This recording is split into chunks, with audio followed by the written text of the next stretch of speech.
Deep in the world, nestled between mountains high, lay Evergreen Hollow. Sunlight dappled through leaves, painting the forest floor.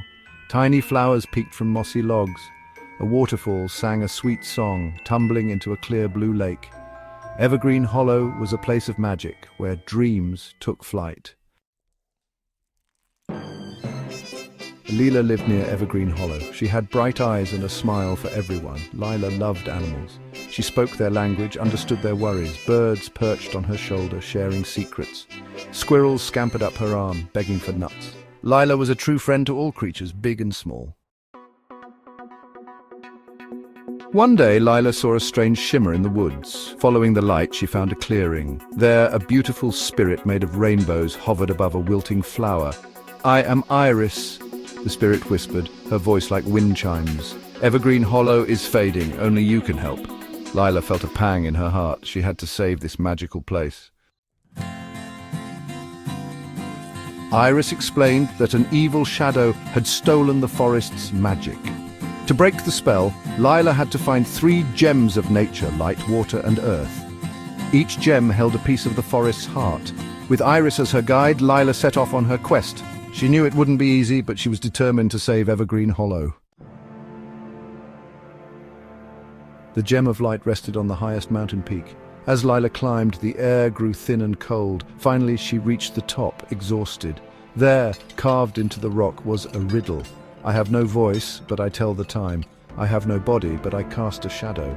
What am I?" Lila knew the answer instantly.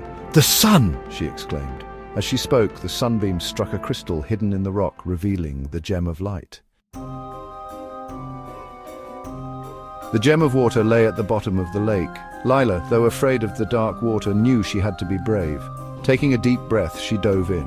The lake was dark and cold. Fish darted away, startled by her presence. Then she saw it, a glowing orb nestled amongst the reeds. As she reached for it, a giant octopus appeared, its tentacles writhing. Remembering her love for all creatures, Lila gently stroked its head. The octopus softened, revealing the gem of water clutched in its tentacles.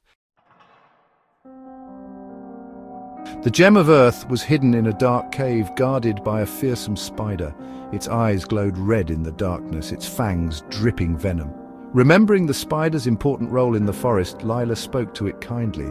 "I know you're just protecting your home," she said. "I promise to keep Evergreen Hollow safe for everyone." Touched by her words, the spider retreated, revealing the gem of earth behind its web. Lila had found the final gem. With all 3 gems in hand, Lila returned to the clearing. Holding the gems aloft, she felt their magic flow through her. The forest around them pulsed with energy. The wilted flowers sprang back to life. The trees swayed, their leaves a vibrant green. The evil shadow vanished, banished by the returning light. Evergreen Hollow was saved. Iris appeared before Lila, her form brighter than ever. "You have saved us, Lila," she whispered. "You are a true friend to nature." And so, Lila became the protector of Evergreen Hollow, her heart filled with the magic of the forest. She understood that true courage came from kindness, and that protecting nature meant protecting all creatures, big and small.